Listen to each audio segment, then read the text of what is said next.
Welcome to Coffee and a Mic. I'm Chris Clark, President and CEO of the Queen Creek Chamber of Commerce.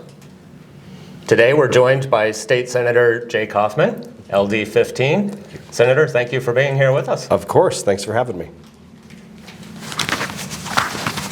One minor thing. He's like, take two. It's all right, she'll cut that.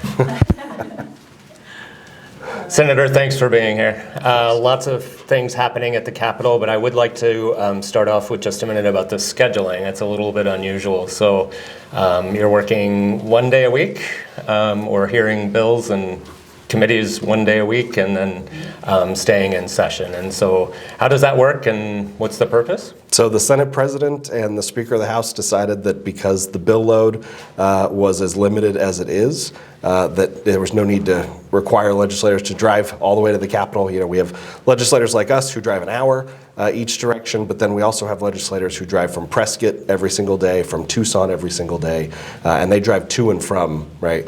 And so rather than putting them through that, consolidate everything into 1 day a week.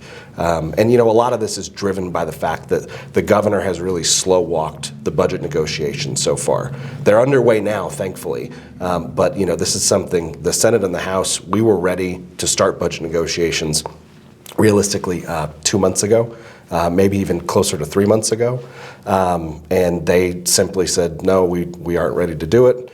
And then even then, the negotiations that have gone on have been very, very slow. And so that's just stretched out session much longer than I think the legislature would have preferred. And so really that's the last thing that we're waiting on, is the budget discussion and agreement. We have the budget, and then we have a number of House concurrent resolutions and Senate concurrent resolutions. There are a number of pressing issues that unfortunately in this divided government, you know, the political environment we find ourselves in, Democrats controlling the executive branch, Republicans controlling the legislative branch. There are a number of very critical priorities for our state regarding election integrity, regarding border security, and a number of other issues that need to be addressed. And unfortunately, we can't rely on the governor to sign good bills, common sense bills into law. And so we have to go directly to the people on some of these critical issues. And so those will also be coming up. So last year was a record-setting year for vetoes. The legislature sent a number of bills, and I think it was in the 150 range. It's about 150. And so that set a record for vetoes. We're on a pretty good pace, and maybe not quite that pace this year, but and so those bills aren't getting through. So tell us about the concurrent resolutions. What does that mean, and how is that different than the normal process? Yeah, I'm happy to. So a concurrent resolution, the way that it works is it originates in one chamber, whichever chamber it originates in, that's the House or Senate concurrent resolution in the name, an HCR or an SCR. And those go through their originating chamber. They then go through the other chamber, the opposite chamber. And then once they pass, they go directly to the Secretary of State's office, who is required by law to put those on the ballot for this coming election. And so in November, we're going to see a number of resolutions that are ballot referrals that people will be voting on. So our ballot will have all of those that the people will need to be learning about. That's correct. And so I think one of them that just came through maybe in the last day or two was about border security. But I think that was a House bill. Do you know the details of that yet? I do. So it is a border security bill. It is not necessarily an immigration bill, right? You know, SB 1070, right, back in the day dealt with immigration issues. So it was folks interior to the state. This is specific to the border and deals with people illegally crossing the border between ports of entry. Now, I will say there are a number of concerns that I have with some of the language in the bill, and so that's something that I've, you know, alerted, Senate leadership to and alerted Senate majority staff to. I think that they are eminently fixable, but there is going to be a process, and so, you know, between now and next Tuesday, hopefully those things get fixed. And so that is the process. The House passes out, it comes to the Senate to negotiate, and then is there a point where it's all put together? Do both houses have to agree on it at that point? Yeah, so once the Senate finishes with the amendments that we're making to it, it will go back to the House, and they'll get another chance to vote on it as well. And that one in particular, Something similar to what Texas is doing in the news, it looks like. It does have some elements of SB4, which is the Texas law that you're referring to. Look, the bottom line when it comes to border security and immigration at large is that we've had over 7.5 million illegal entrants into this country since 2021. That is more than the population of 38 United States. Right? This is a humanitarian crisis with the sex trafficking, the human trafficking, the child and women trafficking. I mean, it's truly abhorrent, some of the stories about the rape trees and things like that you hear about down at the border. It's also a national security crisis because when you go down to the border, and I've gotten to go on a couple of occasions recently, I think a lot of people still have this vision of 20 or 30 years ago where it was primarily Mexican immigrants coming across the border, primarily for work, right? That's not the case anymore. The immigrants that are coming across the border who are breaking our federal laws are coming from places like Africa, the Middle East, the Far East. China is a huge contributor to the illegals crossing our border, and a lot of those, especially the Chinese nationals, there is a major national security implication with those. And so this is something that's got to be taken seriously. And unfortunately, we don't have an executive branch, Katie Hobbs specifically, that's willing to do that. And so part of that, I think I've seen a couple of bills, and maybe it's in the language for the HCRs about deploying the state National Guard too.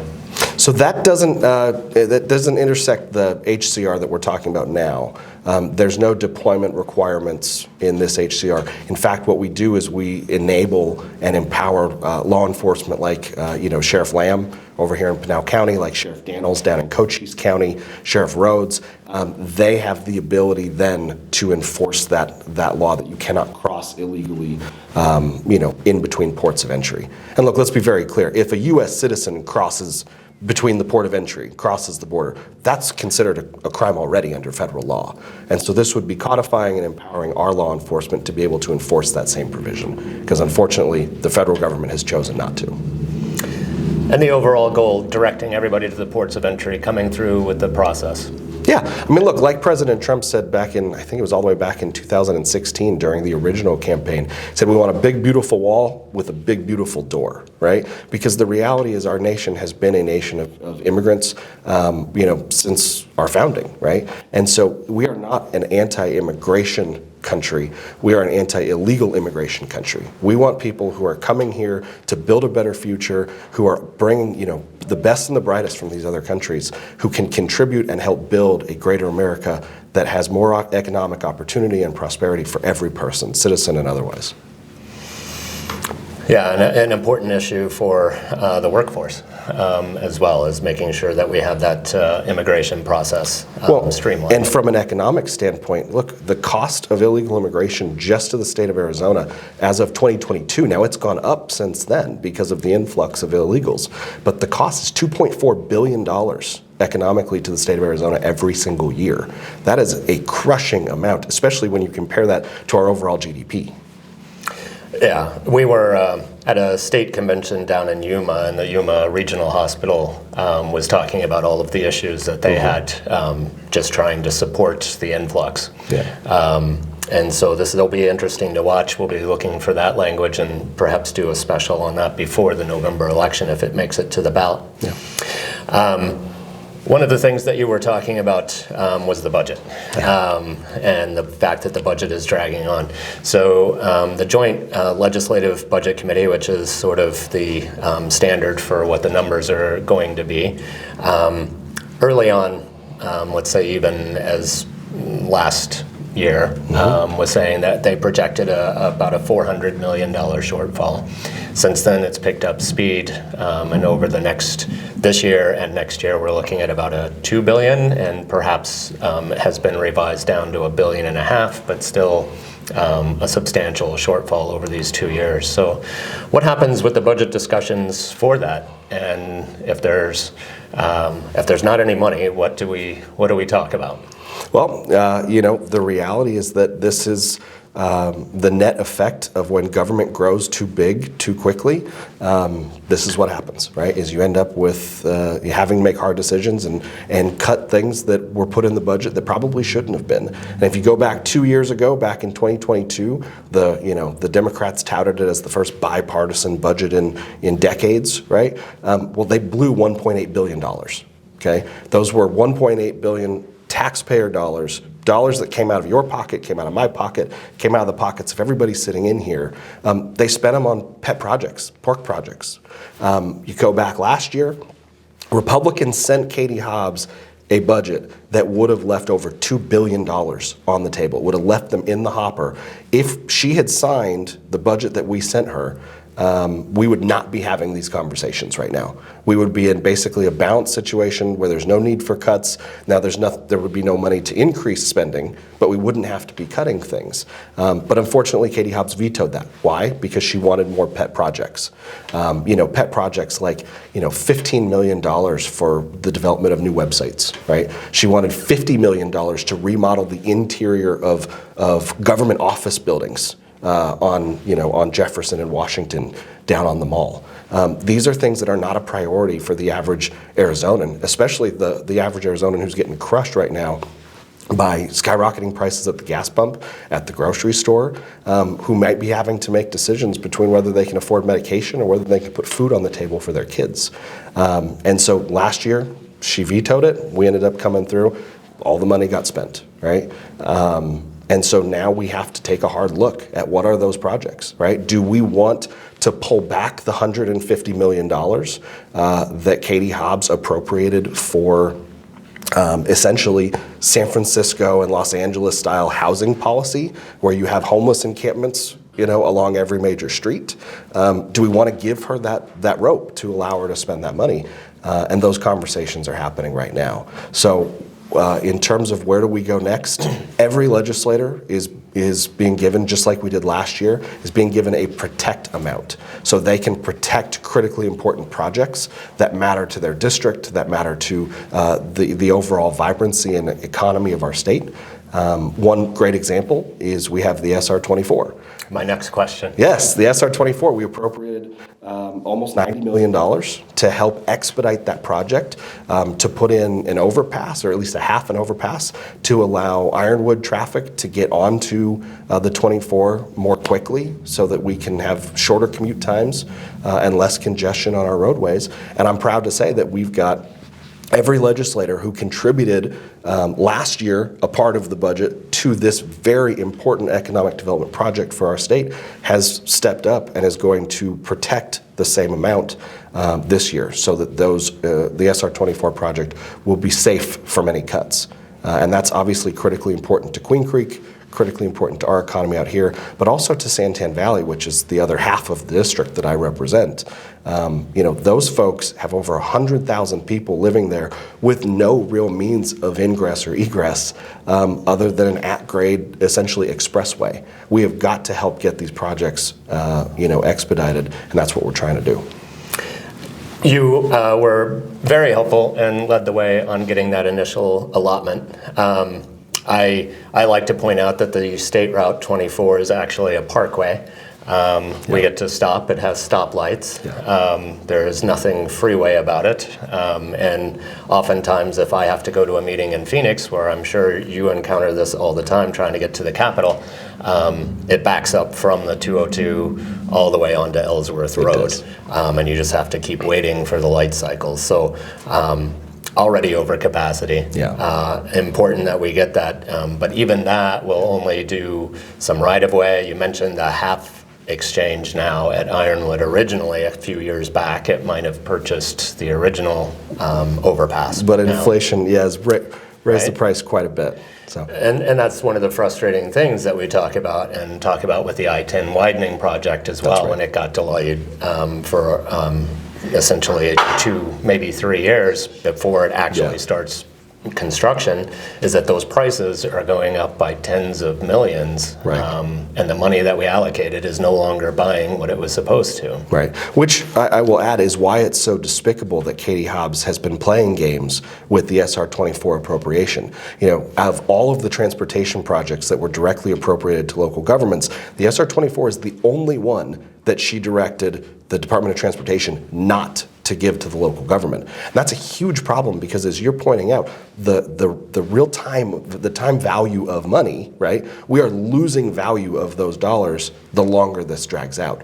And what I think has been a very helpful effort is actually something that was led by Mayor Julia Wheatley and the Queen Creek Town Council to get regional partners to all make their voices heard that the SR-24 is not just an important project for Queen Creek, but it's an important project for the entire Southeast Valley, the valley at large, and honestly for the economic development of our state. I mean, if you look just at what we were talking about with traffic congestion, you know, my GPS, when I go to the Capitol, I have 3 routes that it will direct me. One of them goes up Ellsworth, 2 of them go through Gilbert and Chandler, or all the way through Chandler, all the way to the I-10, right?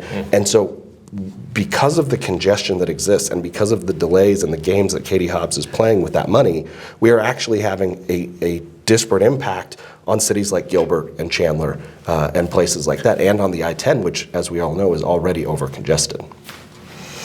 Yeah, and we're going to have some issues coming up with air quality in the EPA.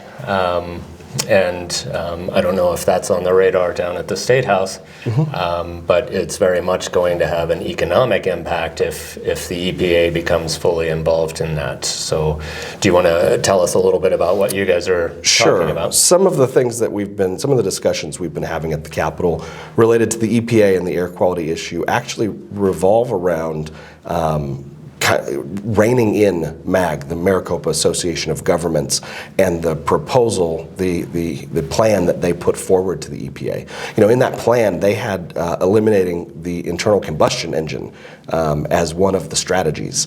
And what most people don't realize is that when that plan gets accepted by the EPA, it has the force of federal law, meaning the legislature now runs into preemption issues if we were to do things that contradict what was in the plan, right? And so there is quite a bit of conversation about how do we control MAG so that they don't push Maricopa County and really Arizona at large. I mean, when Maricopa County represents 65% of the state's population today, on track to be 85% of the state's population in 20 years, that's a really huge impact to our entire state, not just specifically, our county.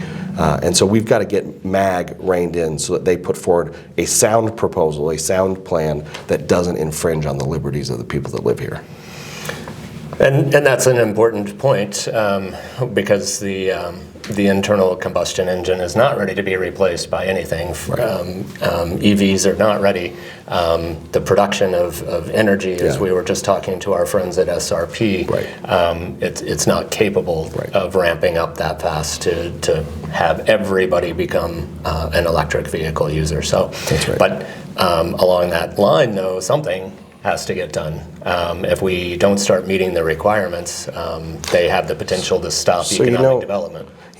Chris, what I find interesting is that even the environmental director for the Maricopa Association of Governments admitted in testimony before the Senate Transportation Committee just last year.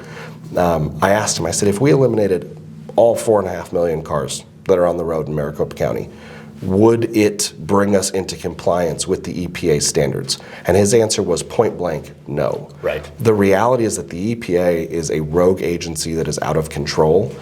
It is not doing what's in the best interest of the people of Arizona. And most of the air quality issues, the ozone issues and things that they're complaining about that they say are our fault and we now have to come up with remedies to address are actually coming in, they're blowing in from California. These are not native to Arizona, right? Arizona has done an exceptional job and will continue to do an exceptional job. And so a big part of this conversation is going to be at some point a legal battle between the state of Arizona and the Environmental Protection Agency. And so is there a process for that, and when do we expect that to begin? Because yes, our geography lends itself to having us capture what blows in from the west.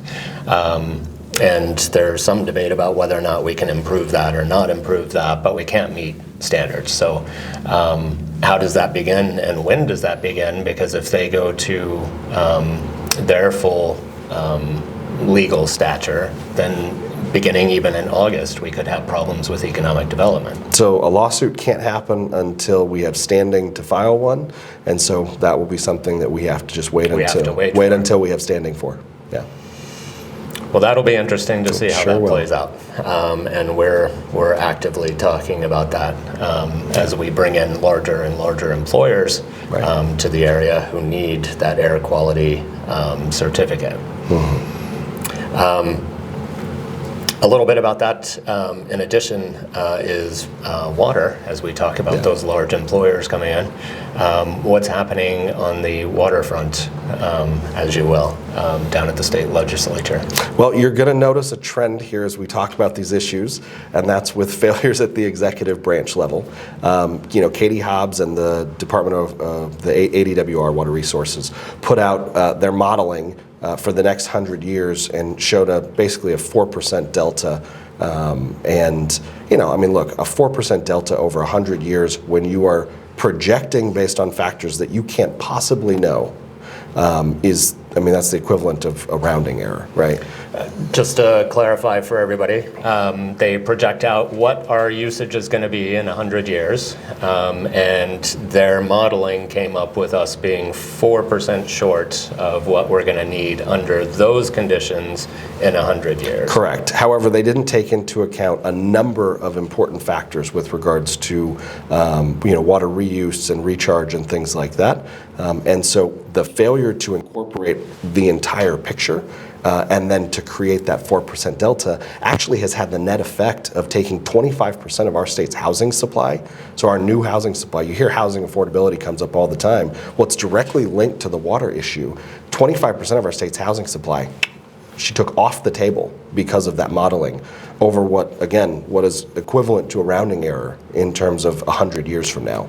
Not to mention when you look at technological innovations, when you look at the new technologies that are coming for farms and their use of irrigation water, when you look at the new technological improvements for homes, single-family homes, multifamily properties, and their ability to use less water.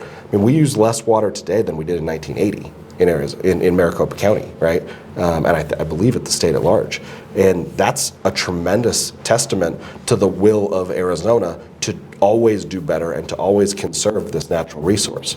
So it is unfortunate that Katie Hobbs has taken a very radical approach to this issue. What I will say, though, is that there are solutions that are being worked on right now. They're actually, I can't talk about them, but there are solutions that are being worked on that I think will have a very positive impact related to raising the Bartlett Dam, right, which will produce tremendous new capacity for us, and what the state, what we can do as a state to play a role in helping places like Buckeye and potentially a Queen Creek expedite a project like that. And that is an important point. We have a separate video that we've done on the SRP project to try and raise the dam, which will help with storage on the Verde River, doing really well with its series of dams, and we've been really fortunate that the reservoirs are all full. Right. And so that's amazing, and SRP does a great job of managing those. So we'll keep an eye on the Bartlett project as it goes. And I have to give, as a boater, I have to give a shout out to SRP. You guys are doing a great job keeping those things nice and God's helping, right, with the rainfall. Okay, but you guys are doing a great job, and the lakes are amazing. So right. And the other thing I wanted to point out is that the governor specifically called out Queen Creek, but Queen Creek has thousands upon thousands of platted and entitled lots. So there is no moratorium on construction, and we have a lot of time to solve that. And that's another shout out that I think is worthy of giving. Mayor Wheatley, the council, many of which who have been on the council for years. I was fortunate to serve for 4 years on the council from 2017 through 2020 as well.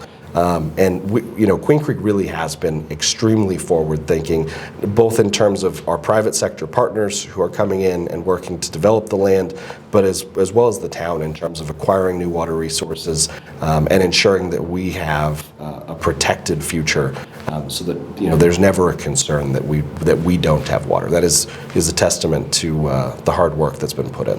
I agree, and I spend a lot of time talking to mayor and council. One of my favorite things is when I get to go to the podium and say we have a good plan, stick to the plan, and they've done a really great job of sticking to the plan. And speaking of the plan, our general plan, there's been a consistent push coming out of Senate leadership to do away with local zoning. Essentially, creating a Wild West free-for-all. Build whatever you want, wherever you want, however you want, under the guise of affordability. And we want to take a minute to thank you for looking out for the interests of Queen Creek in that regard. But it's been vetoed twice. I understand it's just been resurrected again, sort of an amalgamation of all of the worst parts. Yeah. Why does this keep happening? How do we stop it from happening? And what is an actual way that we can all come together to work on affordability of housing? Yeah. I think there's this notion in government, and we see it, come out of Washington, D.C. virtually every time they pass any measure, right? It's we have to do something.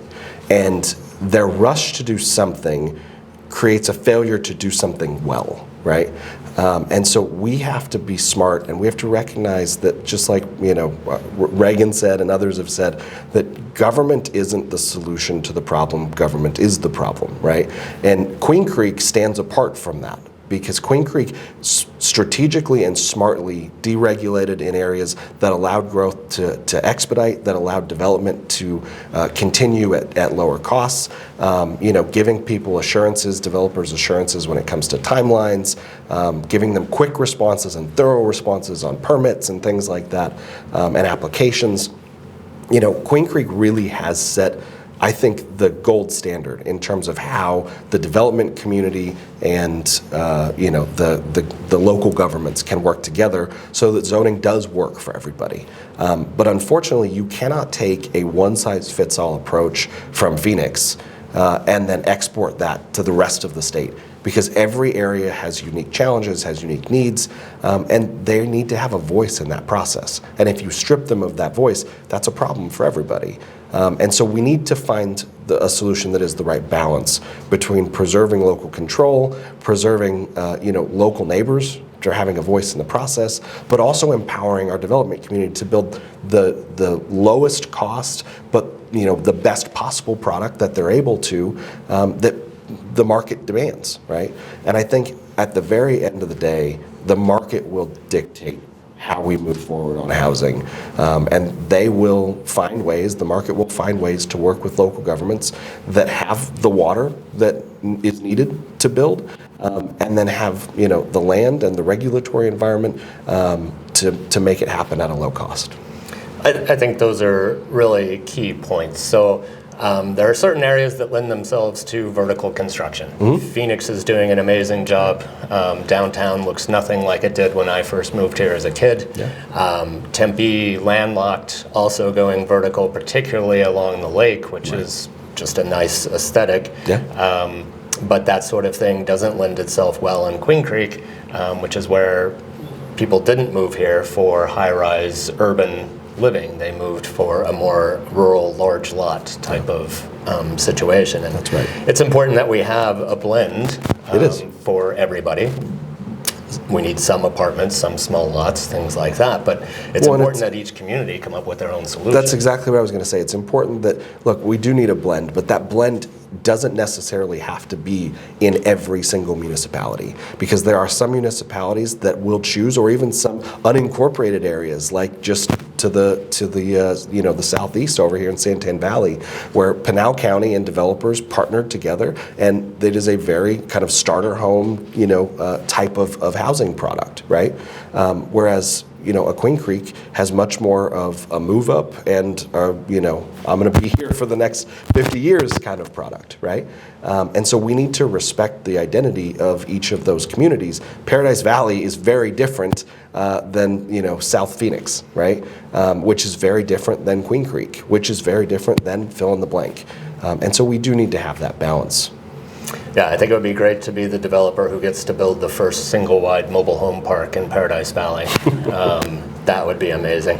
Well, and there's one other piece to this conversation that I don't think gets talked about a lot, and that's if you look at the bills that have been put out, specifically as they relate to single-family homes, they will have a net effect of eliminating, in large part, that move-up product, right? Because it is significantly more profitable and the developers have told me this, it's significantly more profitable for them to build, whether it's 18, 20, 23, 24 lots on an acre, right, with these really, really small, no land kind of home product, right, than it is to build, 4 to an acre, right? And so what we're going to see if we allow ourselves to get duped into this, we have to do something mentality, rather than doing what's right, is we will effectively create a bifurcated system where we get starter homes and then you have, expensive custom homes, right? And that gap will further widen and erode the middle class, right? And that's not good for anybody. Yes. And again, it's possible to work with a municipality, come up with a new way, new production methods, new product on an individual basis. Yeah. So whatever fits that particular community, and that's the way the system was designed. 10-year renewable general plans voted on and approved by the voters in that locale. And I find it ironic that some of our Republican leadership is the one saying, no to that. Well, no listen, local control. there are bad actors in this space. I mean, I don't want to give any false premise that everywhere is like Queen Creek. Queen Creek has done a great job, but there are cities like Phoenix that, because of union labor and things like that they put insane requirements on these developers, increasing the cost of development literally by millions or tens of millions of dollars, right? I mean, you've got, the city of Phoenix does this thing where they require clay pipes, right? As if anybody would actually want clay pipes anymore, okay? But they require clay pipes. Why? Because they come from union labor manufacturing, right? And that's a problem. And so what we do need to do, very specifically, I'm all for, we need to identify ways to rein in the bad actors, to rein in places like Phoenix and places like Tucson that are just putting up unnecessary and truly expensive barriers for homes to be built. That's a problem, and that really is driving the cost of housing up in this state. In those locations, which by its design then would be that you go to that location and solve that with those voters. I know that Flagstaff has a similar problem, but Flagstaff is designed that way. They are trying to keep their community small, et cetera, and that's part of living in Flagstaff. But we do appreciate you taking the lead on that. How do people make their voices heard if it's not our senator or our representatives that are on the other side?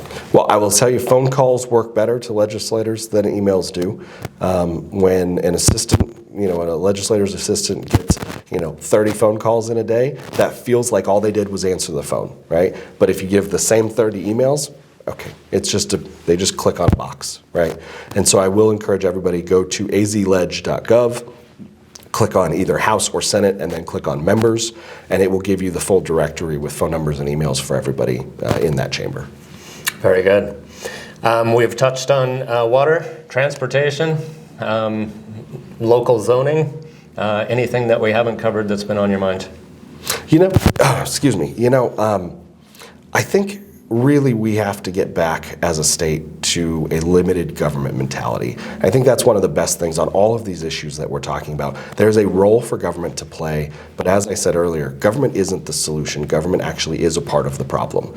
And so we have to really embrace, or I guess re-embrace, a mentality of limited government, very much like Queen Creek has done actually. I'm very, very pleased with the town manager Bruce Gardner and his budget proposal that he put forward that I'm sure the council all had input on and worked on. I mean, I think that is a tremendous testament to the conservative limited government mentality of Queen Creek. The property tax rate reductions that Queen Creek, that the council has agreed to, over the next 5 years, cutting those. I mean, that's really important. And what we have to remember is that America was not designed to be a nation of government. It was designed to be a nation of individuals who had the maximum amount of liberty and freedom and opportunity possible. And that's what gave us all of the innovation and technology and the incredible things that we've lived over this recent prosperity over the last half century or 3/4 of a century. That's because of that American spirit. And as Arizona, especially now in a divided government situation with, again, the Democrats running the executive branch, the Republicans running the legislative branch, we have to really refocus on reducing the size of government and returning power to the people as opposed to giving more and more power to the government. So, well, we appreciate that. Questions from the audience? Anything that we haven't touched on that's on your mind? I think we've covered quite a breadth. So, Senator, we thank you for your time. Thank you for joining us. Of course. And we appreciate you being here. Thank you for having me.